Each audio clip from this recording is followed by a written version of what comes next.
Hi there, I'm Nadine and I'm 58 years old. 3 years ago, after my husband passed away, I thought I'd learned to navigate life's unexpected turns. But nothing prepared me for what my daughter-in-law Jessica would demand of me when she announced her pregnancy. You see, I've been living alone in our 4-bedroom house here in suburban Colorado, the same house where my husband and I raised our son David. It's got this beautiful wraparound porch and a garden that took me decades to perfect. When David and Jessica visit, usually twice a week for dinner, the house fills with laughter again. But last Tuesday evening, when Jessica made her big announcement, she followed it with a request that left me speechless. Before I share what happened next, I'd love to know where you're watching from today. Please hit that like button if you've ever dealt with difficult family dynamics, and don't forget to subscribe. Because trust me, this story has a twist that'll make you think twice about family boundaries. Looking back now, I should have seen the signs with Jessica much earlier. When David first brought her home 5 years ago for Thanksgiving dinner, she was absolutely charming. She complimented my cornbread stuffing, helped clear the dishes without being asked, and even brought me a beautiful bouquet of autumn flowers. Jessica was 23 then, with these bright green eyes and an infectious laugh that made David beam with pride. She seemed genuinely interested in family stories, asking about our old photo albums and listening intently when I shared memories of David's childhood. But something shifted after their wedding 2 years ago. The changes were subtle at first. Jessica would wrinkle her nose at my cooking, suggesting I use less salt or try organic vegetables instead. She'd rearrange my throw pillows when she thought I wasn't looking, and once I caught her photographing my kitchen with a disapproving expression. When I asked if everything was all right, she'd flash that sweet smile and say she was just admiring the vintage charm, but her tone suggested otherwise. The comments became more frequent over time. She'd mention how outdated my wallpaper looked or how the house could really benefit from more modern lighting. David would just chuckle and change the subject, but I noticed he stopped inviting me to help with their apartment decorating projects. It stung, but I told myself these were normal growing pains as he established his own family unit. Last Tuesday started like any other evening when they came for dinner. I'd spent the afternoon preparing David's favorite pot roast, with carrots and potatoes, the same recipe his father used to request every Sunday. Jessica walked in wearing a flowing yellow dress that made her glow, and David couldn't stop smiling as he helped her out of her coat. There was an electric energy between them that immediately caught my attention. During dinner, Jessica barely touched her food, pushing the carrots around her plate, while David practically vibrated with excitement. Finally, halfway through the meal, Jessica set down her fork and announced with tears in her eyes that they were expecting their first baby. She was already 3 months along, which explained the loose-fitting clothes I'd noticed recently. My heart absolutely soared. I'd been dreaming of becoming a grandmother for years, imagining all the ways I could spoil and love this future grandchild. I jumped up from my chair and embraced them both, already picturing holiday mornings with a little one, running around the house baking cookies together. and reading bedtime stories in the nursery I was mentally planning.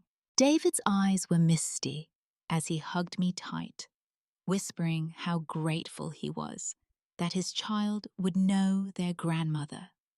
For those precious few moments, I felt like our family was complete again, that this baby would bridge any lingering awkwardness between Jessica and me.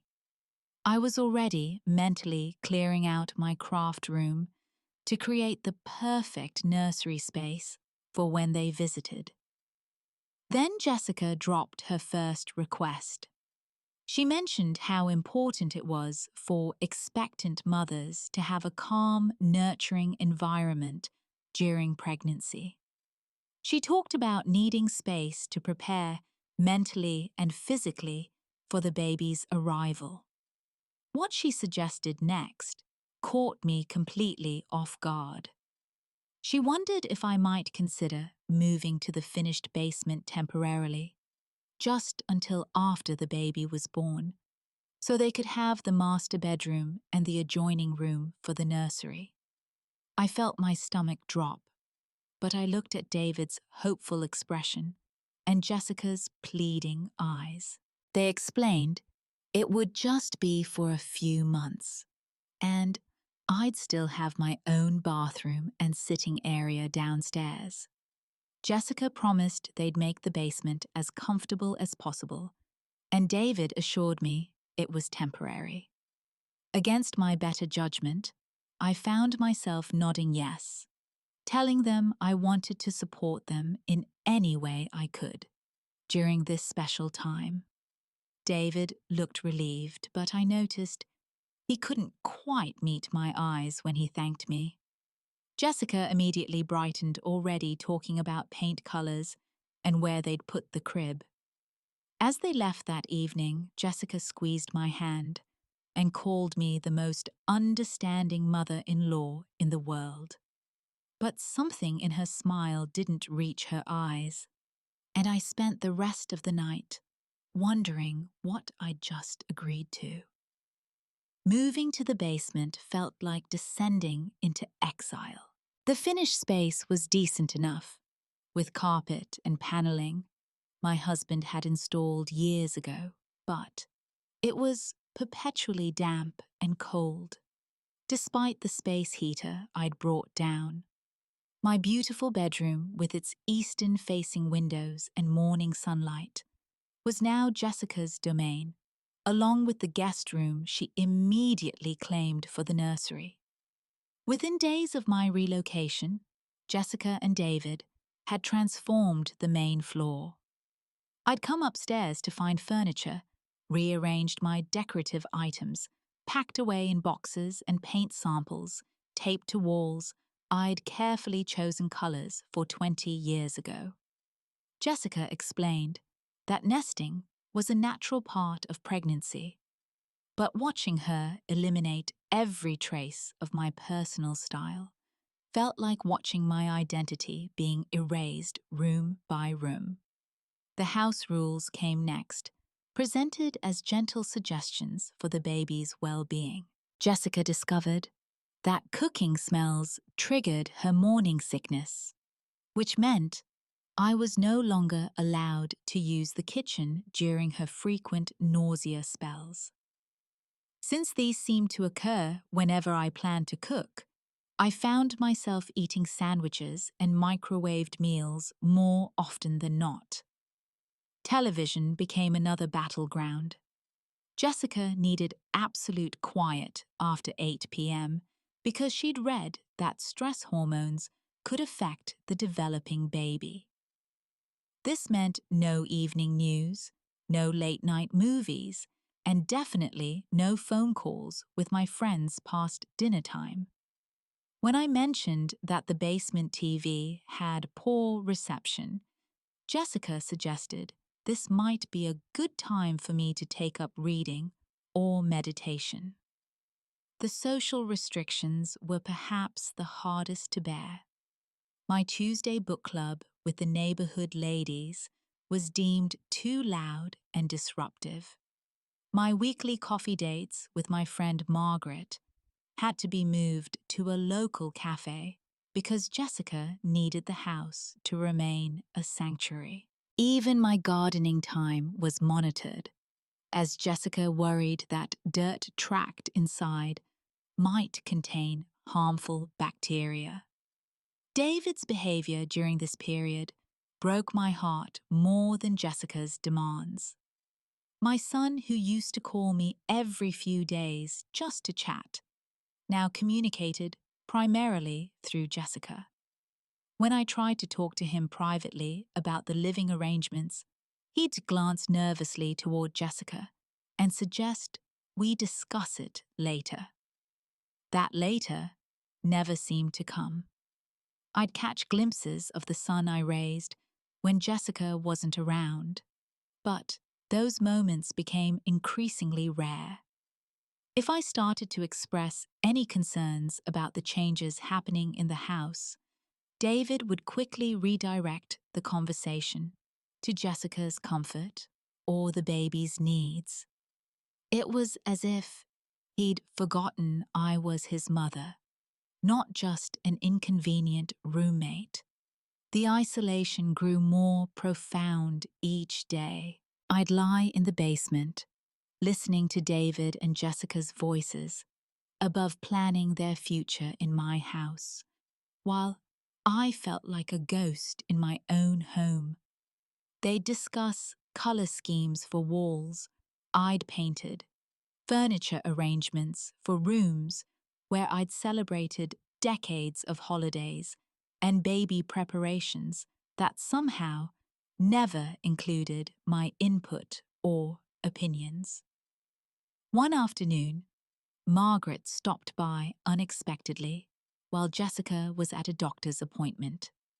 She found me in the basement folding laundry, and her expression immediately shifted to concern. Margaret, who'd been my neighbor for 15 years and knew me better than almost anyone, took one look at my living situation and became furious. She couldn't believe what Jessica had done, transforming me into a tenant in my own home. Margaret reminded me that I'd worked 2 jobs to help pay for this house, that every improvement and memory was mine to claim. She urged me to stand up for myself, to reclaim my space and my dignity before Jessica's demands escalated further. But I found myself making excuses for my daughter-in-law's behavior, attributing it to pregnancy hormones and first-time mother anxiety. I convinced Margaret, and tried to convince myself, that once the baby arrived and Jessica felt more secure, things would return to normal. Deep down, though, I was beginning to realize that Jessica's vision of normal might not include me at all. 3 weeks into my basement exile, I woke up on a crisp Monday morning, determined to reclaim some normalcy by preparing breakfast for my family. I'd been missing our morning conversations, those gentle moments before the day's demands took over. I climbed the stairs quietly, planning to surprise David and Jessica with fresh biscuits and scrambled eggs, maybe even my special cinnamon French toast that David loved as a child.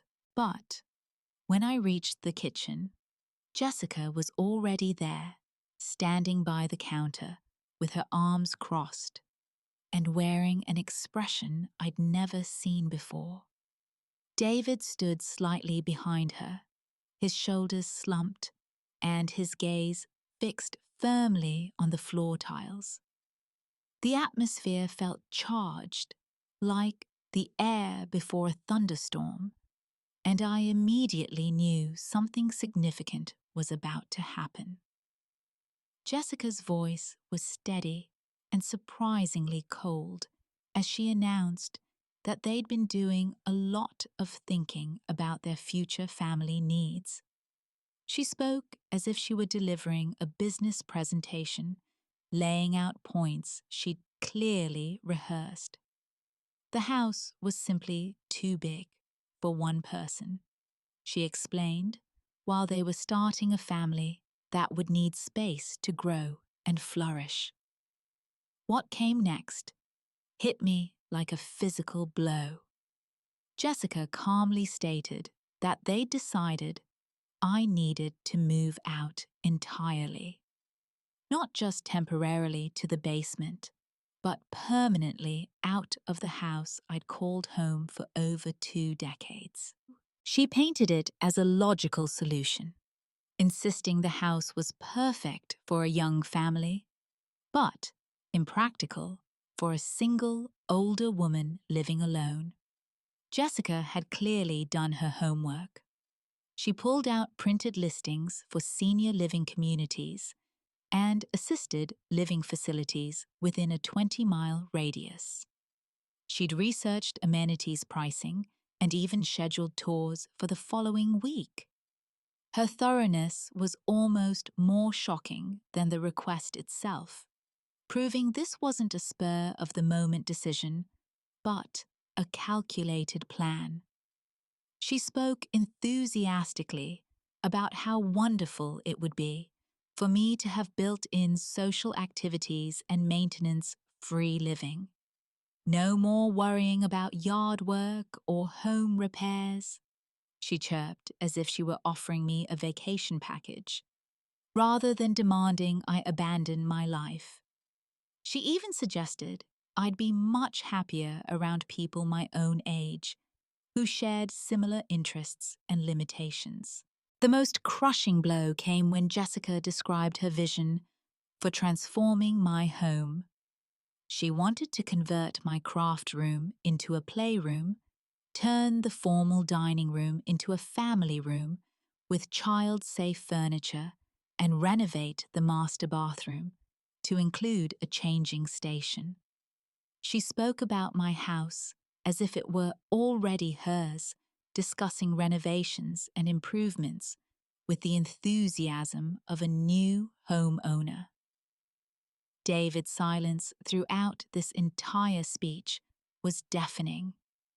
This was the same man who used to defend me fiercely as a child, who'd stand up to neighborhood bullies and teachers who treated me unfairly.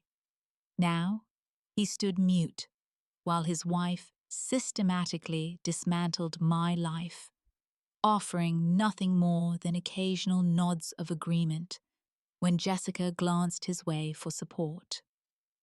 When I finally found my voice and asked David directly what he thought about this plan, he mumbled something about wanting what was best for everyone. He talked about the baby needing stability and how this arrangement would give their family the fresh start they needed. His words felt rehearsed, like he was reciting lines Jessica had taught him, rather than expressing his own feelings. The betrayal cut deeper than any pain I'd experienced since my husband's death. This wasn't just about losing my house. It was about losing my son to a woman who seemed determined to erase my presence from their lives entirely. I realized that Jessica hadn't just married David, she'd systematically isolated him from me and convinced him that choosing her meant abandoning his mother. As Jessica continued outlining their timeline for my departure, suggesting I could take my time finding the right facility over the next month or two, I felt something shift inside me. The hurt and shock were transforming into something else entirely, something clearer and more purposeful. I looked at my son's guilty expression and his wife's satisfied smile, and for the first time in weeks, I smiled back. My response surprised them both. Instead of arguing or pleading or breaking down in tears, I calmly told them I thought it was a wonderful idea. I agreed that the house would indeed be perfect for a growing family and that they were absolutely right about me needing a change of scenery. Jessica looked momentarily confused by my easy acceptance, but quickly recovered and began talking about how smoothly the transition would go. I told them I'd need exactly 2 weeks to arrange everything, which Jessica enthusiastically supported. She even offered to help me pack and research moving companies playing the role of the caring daughter-in-law to perfection. But as I watched her mentally redecorating my living room, I was already forming plans of my own plans that would teach both of them some very important lessons about respect, family, and the consequences of greed.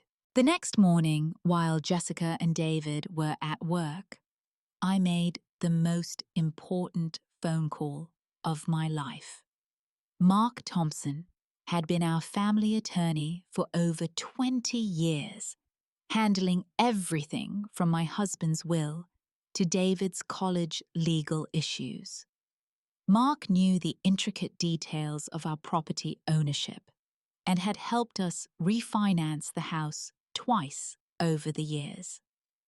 When I explained the situation, Mark's first question was about the deed and mortgage status.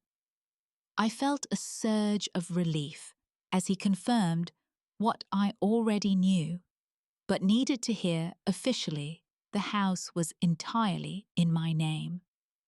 After my husband's death, we'd structured everything to avoid probate issues, making me the sole owner of our property. David had no legal claim to the house whatsoever, despite Jessica's apparent assumption that it would naturally become theirs. Mark's suggestion was both elegant and devastating in its simplicity. If I truly wanted to leave the house, why not sell it?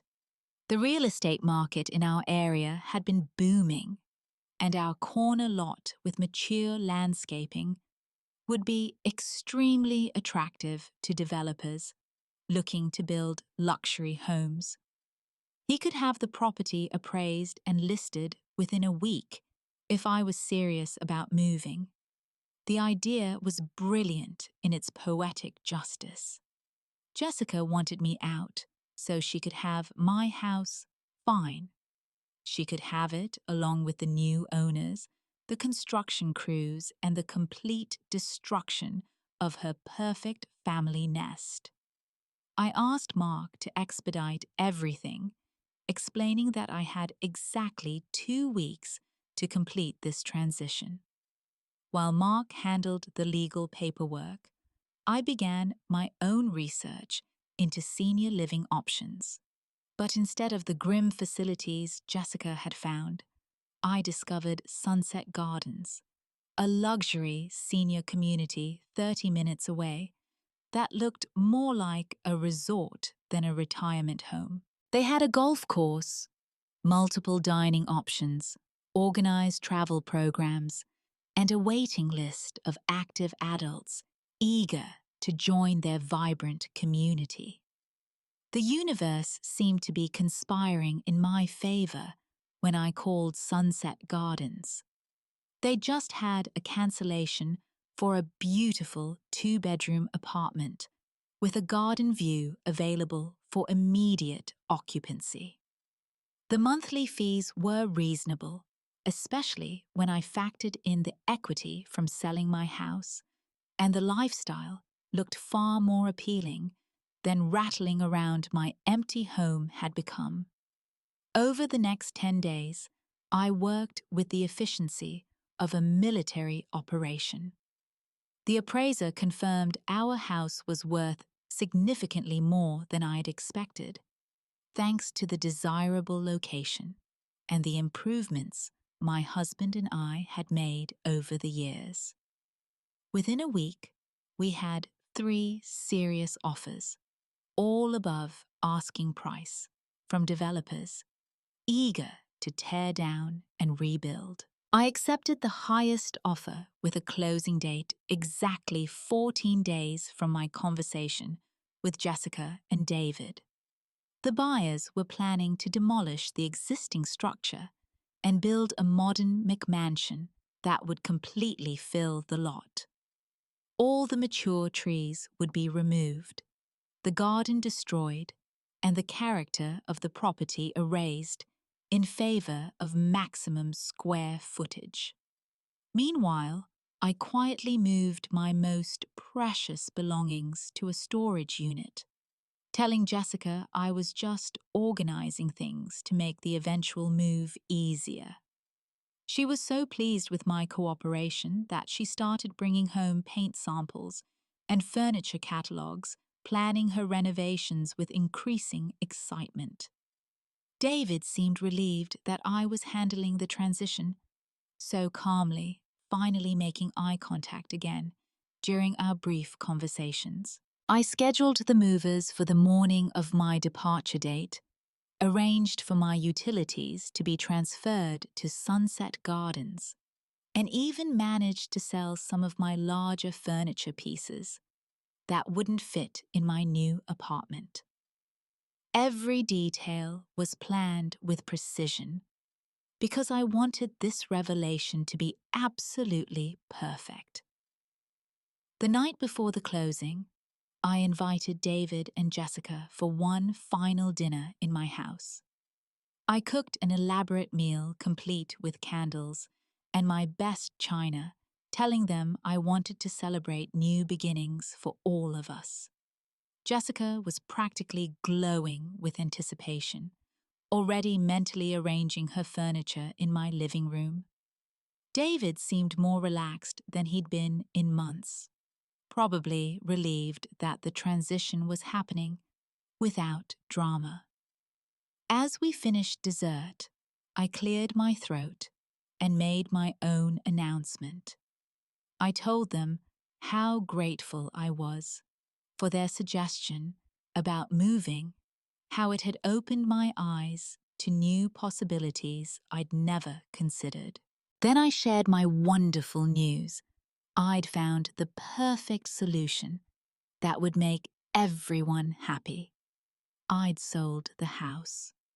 The silence that followed my announcement was so complete, I could hear the grandfather clock ticking in the hallway.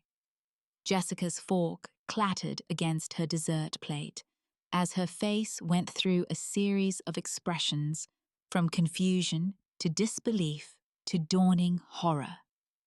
David's mouth opened and closed wordlessly, like a fish gasping for air. Jessica was the first to find her voice, and when she did, it came out as a strangled shriek. She demanded to know what I meant, insisting I couldn't possibly have sold the house without discussing it with them first. After all, they'd made plans. They'd been counting on this space for their growing family. They'd already started shopping for nursery furniture.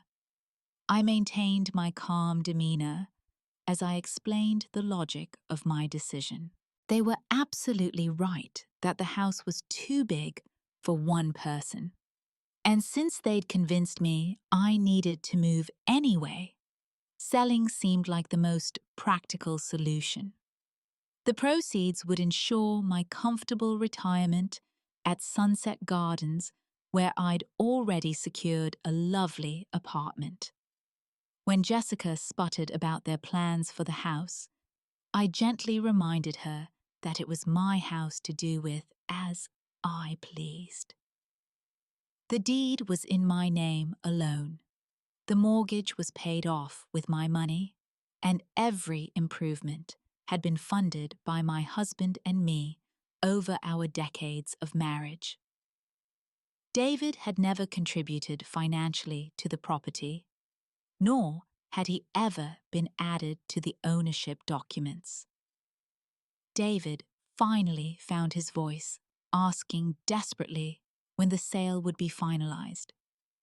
His face went ashen when I cheerfully announced that the closing was scheduled for tomorrow afternoon, and the new owners were planning to demolish the existing structure within the month. Jessica's dreams of converting my craft room into a playroom would remain exactly that dreams. The buyers, I explained, were developers who specialized in luxury properties. They'd fallen in love with the mature lot and prime location, though they found the existing house charmingly outdated. Their plans included removing all the landscaping I'd spent decades cultivating, tearing down every wall Jessica had planned to paint, and starting fresh with a modern design that would maximize the square footage. Jessica's response was swift and vicious. She accused me of being spiteful, selfish, and deliberately sabotaging their future. She claimed I was punishing them for wanting to build their own family, that I was jealous of her pregnancy and bitter about being alone. Her words became increasingly harsh as she realized the magnitude of what she'd lost through her own greed. But I remained unflappable, pointing out that I was simply following their excellent advice. They'd convinced me that I needed to move for my own happiness and their family's benefit. I was doing exactly what they'd requested, just more efficiently than they'd anticipated. If they'd wanted input into my housing decisions, perhaps they should have approached the conversation differently. David's attempts to salvage the situation were painful to watch.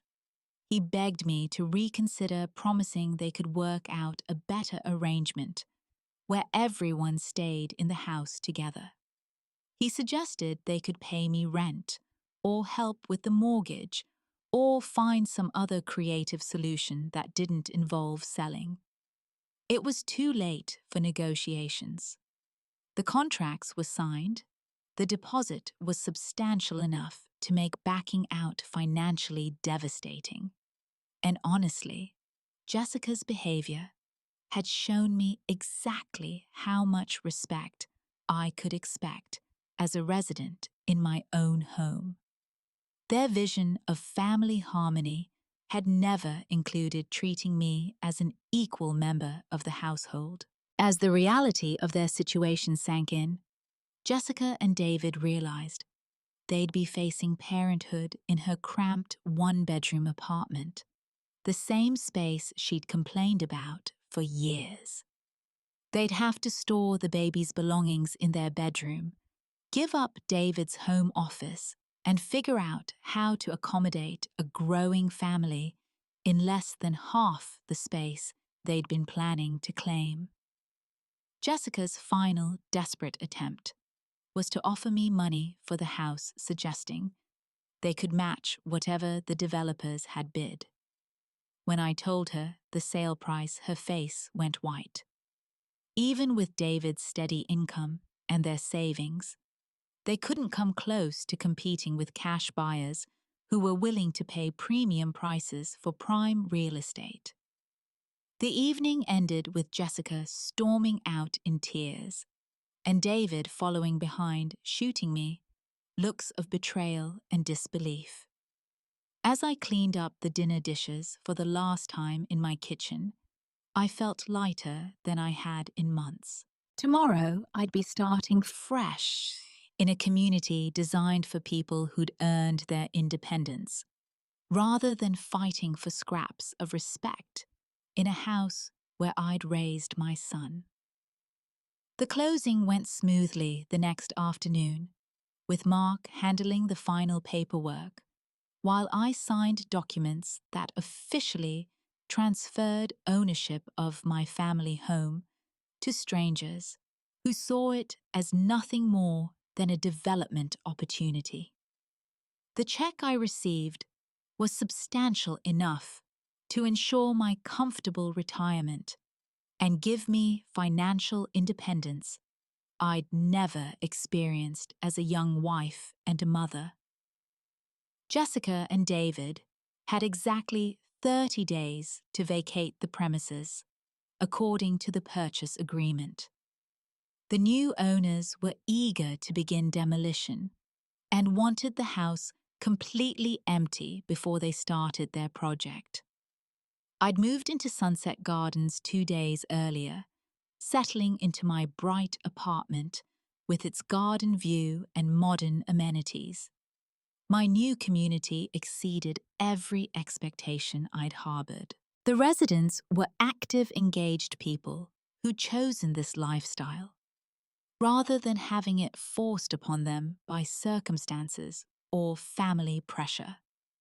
Within my first week, I'd joined a book club, signed up for water aerobics classes, and been invited to 3 dinner parties by neighbors eager to welcome a new member to their social circle. The freedom was intoxicating. I could watch television at any hour without worrying about disturbing anyone's sleep schedule. My small kitchen was entirely my own, available whenever I wanted to cook or bake without navigating someone else's morning sickness or dietary restrictions. Most importantly, I was surrounded by people who valued my opinions and appreciated my company. David called frequently during their moving period, initially angry and accusatory, but gradually shifting toward genuine remorse as he processed what had happened. The conversations were painful, but necessary, forcing both of us to examine how our relationship had deteriorated to the point where he'd been willing to displace his own mother to appease his wife's demands. He admitted that Jessica's pregnancy had triggered something possessive and territorial in both of them, making them view me as an obstacle rather than a supportive family member. He'd been so focused on proving himself as a devoted husband that he'd forgotten his responsibilities as a son, allowing Jessica to systematically push me out of my own home without protest. The most difficult part of David's realization was understanding that my reaction hadn't been spiteful revenge, but rather a practical response to an impossible situation. I hadn't sold the house to hurt them. I'd sold it because their demands had made it clear that there was no sustainable way for all of us to share the space while maintaining healthy relationships. Jessica's apology came much later, about 6 months after they'd settled into their new living arrangement in a small rental house across town. She called one evening, her voice thick with exhaustion and humility, to admit that motherhood had taught her some harsh lessons about family priorities and the value of experienced support. Their daughter Emma had arrived healthy but colicky, crying for hours every night, and leaving Jessica overwhelmed and sleep-deprived. Without family nearby to help Jessica and David, were navigating new parenthood entirely alone, struggling with the isolation and constant demands that come with caring for an infant. Jessica's apology was comprehensive and genuine. She acknowledged that her behavior had been driven by a toxic combination of pregnancy hormones, first-time mother anxiety, and an ugly desire to claim territory that had never belonged to her. She admitted that she'd been intimidated by my close relationship with David and had viewed me as competition rather than an ally. More importantly, Jessica recognized that her demands had been fundamentally disrespectful and unreasonable. She tried to erase my identity and contributions, to justify taking over my home, treating me like an inconvenience, rather than the family matriarch who'd raised the man she loved. I listened to her tearful confession with compassion, but also with firm boundaries. I forgave her mistakes, understanding that fear and inexperience had driven many of her poor decisions. But I also made it clear that our relationship moving forward would be built on mutual respect and clear expectations, rather than the assumption that family obligations were one-sided. When I finally met baby Emma, she was 4 months old and absolutely perfect. Holding my granddaughter in the sunroom of my apartment at Sunset Gardens, surrounded by friends who'd become chosen family, I realized that Jessica's demands had inadvertently given me the greatest gift possible. I discovered a life filled with purpose, independence, and joy that I never would have found rattling around my old house alone. David and Jessica's relationship had also strengthened through their trials. Facing parenthood without the safety net they'd taken for granted had forced them to work as a team and appreciate each other's contributions. They'd learned to value family support rather than taking it for granted, and their marriage had matured beyond the initial dynamic, where Jessica's wishes automatically took precedence over everyone else's needs. Our family gatherings now happen at neutral locations, or in my apartment, where everyone enters as guests rather than anyone claiming territorial advantage. Emma crawls around my living room, exploring toy boxes I've filled with age-appropriate treasures, while Jessica and David help with dinner preparation and cleanup, like the respectful adults they've become. Looking back on that transformative period 18 months later, I'm grateful for every difficult moment that led me to this new chapter of my life. What initially felt like the ultimate betrayal by my son and daughter-in-law actually became the catalyst for discovering independence and purpose I'd forgotten I possessed. The lesson that emerged from our family crisis wasn't about revenge or punishment, but rather about the importance of maintaining self-respect, even when people you love attempt to diminish your value. Jessica's demands weren't really about needing more space for her baby. They were about establishing dominance and control within our family structure. By agreeing to her unreasonable requests so completely and efficiently, I inadvertently taught both Jessica and David that actions have consequences, and that taking someone's generosity for granted can result in losing that gift entirely. They learned that family relationships must be built on mutual respect rather than assumption and entitlement. My life at Sunset Gardens has exceeded every expectation I had about retirement living. I've discovered talents I never knew I possessed, like watercolor painting and competitive bridge playing.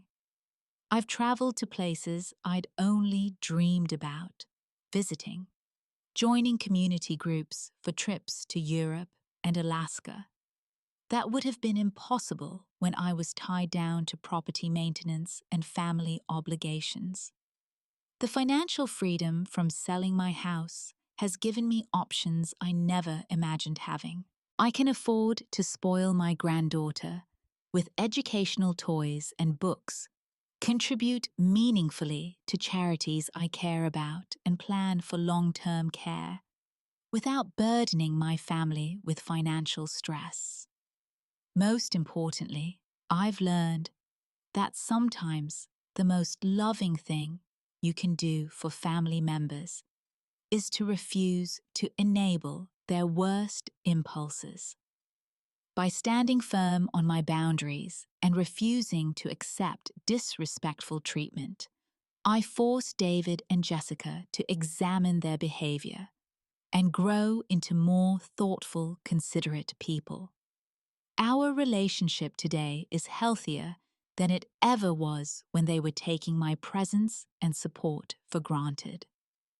Emma benefits from having grandparents who model self-respect and healthy boundaries, rather than learning that love means accepting poor treatment from people who are supposed to care for you.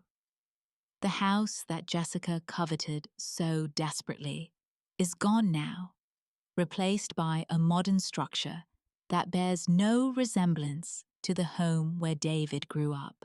Sometimes I drive by the old neighborhood and smile at the irony that her greed led to the complete destruction of everything she'd been trying to claim.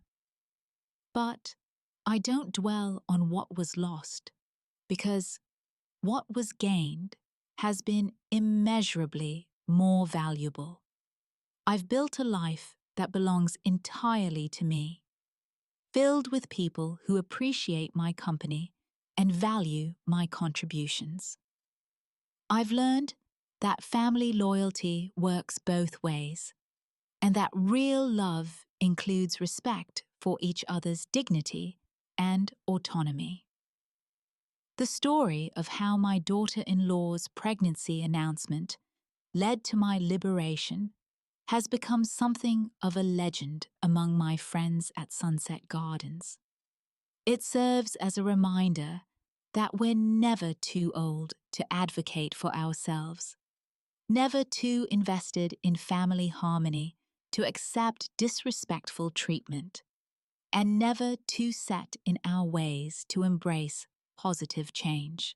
Have you ever found yourself in a situation where family members took your kindness for weakness? How did you handle demands that crossed your personal boundaries? I'd love to hear your stories in the comments below, because navigating family dynamics while maintaining self-respect is one of life's greatest challenges.